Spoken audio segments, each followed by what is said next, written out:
छोटे से कस्बे के एक कोने में एक टूटी फूटी सी झोपड़ी थी। दीवारें पुरानी थीं, दरवाजा हर बार छर्र की आवाज करता था और खिड़कियां हमेशा बंद रहती थीं। उस झोपड़ी में रिंकी नाम की एक लड़की अकेली रहती थी। माँ बाप बचपन में ही एक हादसे में चल बसे थे और उसके बाद कोई रिश्तेदार उसे साथ ले जाने को तैयार नहीं हुआ। वह अकेली थी, मगर कमजोर नहीं। कम से कम वह खुद को यही कहती थी। पर हर रात, हर दिन जब कोई दरवाजे पर आहट करता, उसका दिल कांप उठता था, क्योंकि वो जानती थी फिर से वही लोग होंगे, वही दरिंदे जो इंसान के रूप में उसके जीवन को नर्क बना चुके थे। लड़के नहीं, शैतान थे वो। रिंकी की गली में कुछ लड़के थे, नसीर, विक्की और राजू। शुरुआत में तो बस उसका मजाक उड़ाते थे। अकेली रहती है, नखरे दिखा रही है, कितनी घमंडी है, थोड़ा मुस्कुरा तो ले, ऐसे बोलों से बात शुरू हुई थी। फिर धीरे धीरे उनके इरादे जहरीले होते गए। एक रात जब बिजली चली गई थी तो तीनों लड़के उसके घर में घुस आए थे। दरवाजा अंदर से बंद था, मगर उन्होंने खिड़की से पत्थर मारा और जब वह डर के मारे बाहर देखने गई तब उन्होंने धक्का देकर दरवाजा खोल लिया। रिंकी चीखी, चिल्लाई, मगर बाहर कोई नहीं आया। सबने सुना, मगर सबने आंखें बंद कर लीं। उनकी आंखों में हवस थी, चेहरे पर वहशीपन। नसीर ने उसके बाल खींचकर उसे जमीन पर गिरा दिया। विक्की ने दरवाजा बंद किया और राजू दीवार से टिककर बस मुस्कुराता रहा। उस रात उसके साथ क्या हुआ वो शब्दों में नहीं कहा जा सकता। दूसरे दिन सब हंस रहे थे। जब सुबह हुई तो रिंकी कांपती हुई बाहर निकली। उसके कपड़े फटे थे, होंठ सूजे हुए थे और आंखें लाल थीं, मगर उसे देखकर लोग हंसे। किसी ने कहा, जरूर खुद ही बुलाया होगा। किसी ने कहा, अकेली लड़कियां तो ऐसी ही होती हैं। पुलिस स्टेशन भी गई थी वो।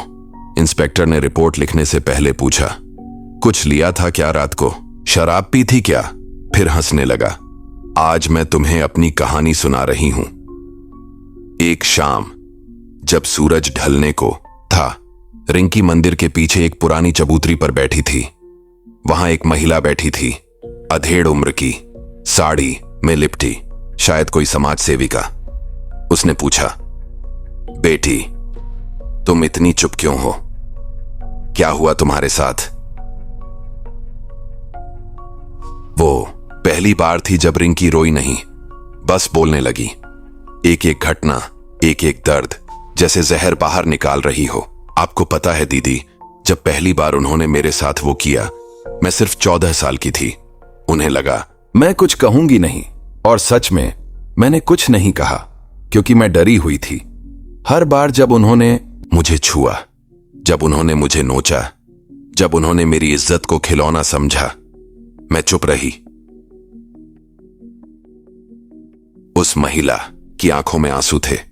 तुमने कभी किसी को बताया नहीं? रिंकी हंसी।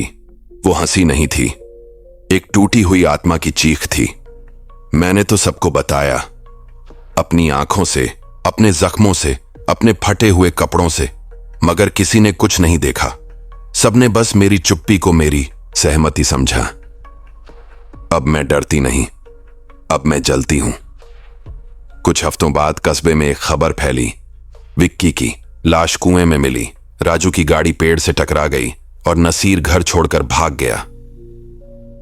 लोग कहते हैं ये सब हादसे थे, मगर उस मंदिर की चबूतरी पर आजकल एक लड़की बैठी रहती है, शांत, मगर उसकी आंखों में ज्वालामुखी सा गुस्सा होता है। कोई कहता है वो पागल है, कोई कहता है उसने कुछ किया है। सच क्या है कोई नहीं जानता, पर जब कोई लड़की चुप रहती है तो वो कमजोर नहीं होती, शायद वो कुछ बड़ा सोच रही होती है। इंसाफ वो था जो किसी अदालत में नहीं मिला। रिंकी अब पहले जैसी नहीं रही थी। अब उसकी चाल में एक अजीब सी ठहराव था, चेहरे पर भाव नहीं, बस एक ठंडी शांति। हर दिन वो मंदिर के पीछे वाली चबूतरी पर बैठती और लोगों को निहारती रहती, उन लोगों को जिन्होंने उसे मरते हुए देखा था और कुछ नहीं किया था। पर रिंकी अकेली नहीं थी अब। नीरा दीदी, वही समाज सेविका जो पहली बार उसकी बात सुनने को तैयार हुई थी, अब उसके साथ खड़ी थी। नीरा ने उसे आत्मरक्षा सिखाई, कानूनी हक सिखाए और सबसे जरूरी, उसे फिर से इंसान बनना सिखाया। एक एक कर सबकी बारी आएगी।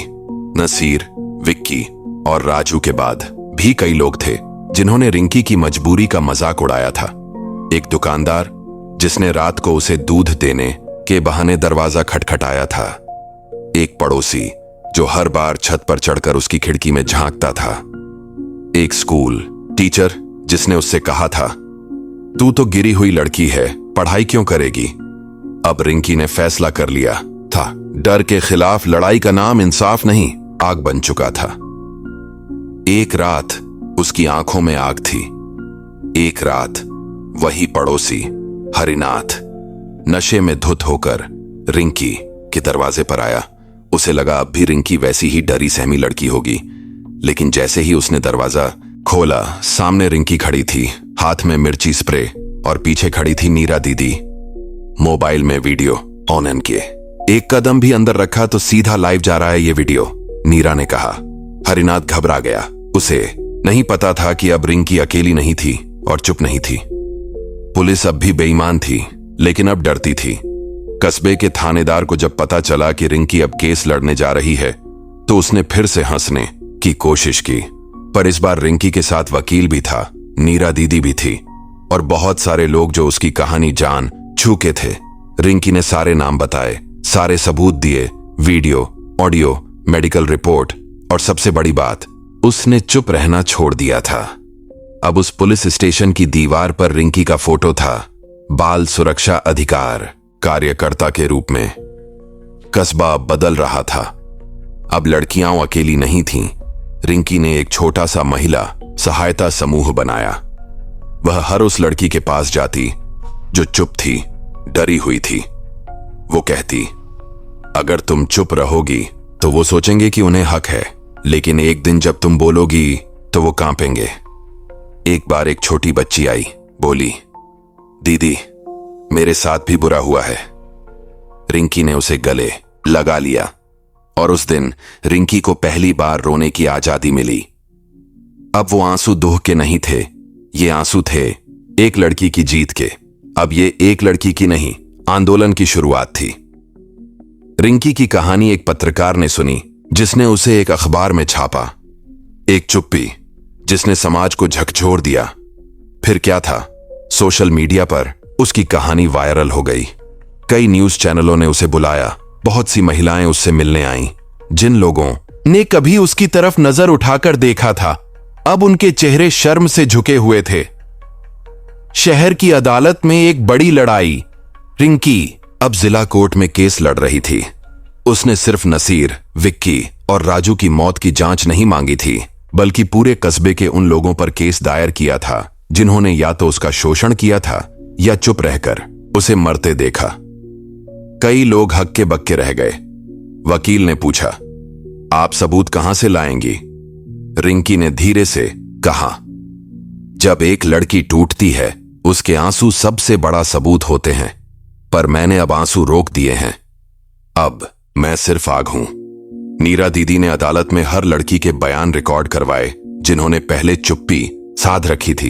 एक लड़की बोली, मैंने रिंकी को देखा था तब भी जब उसके कपड़े फटे थे, मगर मैं डर गई थी। आज मैं बोल रही हूं क्योंकि रिंकी ने बोलने की हिम्मत दी। गवाही देने वालों को धमकियां मिली। जिन लड़कियों ने बयान दिए उन्हें धमकियां मिलने लगीं। रात को घरों के बाहर पत्थर फेंके जाते, उनके रिश्तेदारों को डराया जाने लगा। मगर अब वो अकेली नहीं थी। रिंकी ने एक सुरक्षित केंद्र बनाया जहां वो लड़कियां रह सकें, और एनजीओ से मदद लेकर एक लीगल टीम भी तैयार की। अब अदालत में 15 लड़कियां थीं और सामने थे 20 दरिंदे। कस्बे का बड़ा नाम, विधायक का बेटा।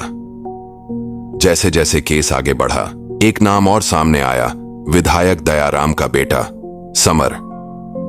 रिंकी ने बताया कि जब वो 14 साल की थी तब समर उसे स्कूल छोड़ने के बहाने बाइक पर बिठाकर खेतों में ले गया था और वहां उसका वीडियो बनाया गया था। यही वीडियो दिखाकर बाकी लोग उसे ब्लैकमेल करते रहे। जब ये बात सामने आई तो केस पलटने लगा।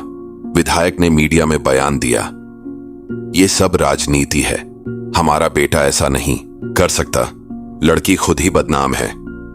रिंकी टीवी पर बैठी थी उस वक्त। एंकर ने पूछा, आपको कैसा लग रहा है ये सुनकर? रिंकी ने कैमरे की ओर देखा और बोली, मैं बदनाम नहीं हूं, मैं वो आईना हूं जिसमें आपकी गंदगी दिखती है। फैसला वो दिन जब पूरी अदालत खड़ी हो गई। 6 महीने की लड़ाई, मीडिया ट्रायल, समाज का विरोध, परिवार की गालियां, पुलिस की आंखें, इन सब के बाद फैसला आया। जज ने कहा, यह केस सिर्फ एक लड़की का नहीं, ये समाज के उन सड़ चुके हिस्सों का मामला है जहां लड़की की चुप्पी को सहमति मान लिया जाता है। रिंकी जैसी लड़कियों को सलाम है।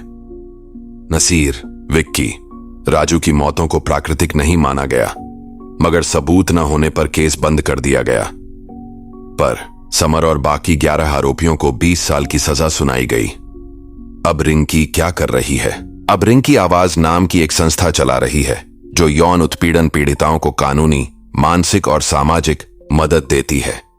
उसकी एक लाइन अब दीवारों पर लिखी जाती है, चुप मत रहो, क्योंकि वो तुम्हारी चुप्पी से ही ताकतवर हैं। रिंकी की कहानी जब देश भर में फैलने लगी, न्यूज चैनलों से लेकर सोशल मीडिया तक हर जगह उसकी तारीफ होने लगी। महिलाओं के अधिकारों की बात हो या न्याय की, रिंकी का नाम अब एक प्रतीक बन गया था।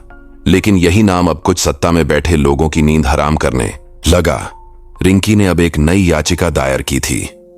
बलात्कार पीड़िताओं के लिए ट्रायल के दौरान मुफ्त कानूनी सहायता, अलग रहने की जगह और केस बंद होने तक सरकारी सुरक्षा सुनिश्चित की जाए। ये मांग सुनकर कई नेताओं और रसूखदारों के चेहरों पर हवाइयां उड़ गईं। विधायक दयाराम की वापसी। समर तो जेल चला गया था, लेकिन उसके पिता विधायक दयाराम अब फिर से चुनाव लड़ने की तैयारी में था। रिंकी की आवाज उसकी छवि के लिए जहर बन चुकी थी। एक दिन रिंकी के एनजीओ आवाज के बाहर एक गाड़ी आकर रुकी। 4 लोग उतरे और एक चिट्ठी देकर चले गए। उस चिट्ठी में लिखा था, बहुत बोल चुकी, अब या तो गूंगी बन जा या अगली बार तेरे जैसे किसी और को ताबूत में भेजेंगे। झूठा केस, गिरफ्तारी और बदनामी। कुछ ही हफ्तों में एक नया केस दर्ज हुआ। रिंकी ने एनजीओ के फंड्स का गलत इस्तेमाल किया, लड़कियों को उकसाया और झूठे केस दर्ज करवाए। मीडिया का एक हिस्सा अब रिंकी के खिलाफ बोलने लगा था। अब सच्चाई बाहर आ रही है। एनजीओ के नाम पर नाटक, औरत बन गई थी हथियार, अब बन गई है जालिम। रिंकी को एक रात पुलिस ने घर से उठा लिया। थप्पड़, गालियां और कपड़े तक फाड़ने की कोशिश हुई, पर इस बार अकेले नहीं थी वो। नीरा दीदी ने सब रिकॉर्ड किया, सोशल मीडिया पर वायरल किया और हजारों लोग सड़क पर उतर आए। रिंकी को जमानत मिली, लेकिन अब वो जान गई थी। ये लड़ाई अब गंदी राजनीति से भी है।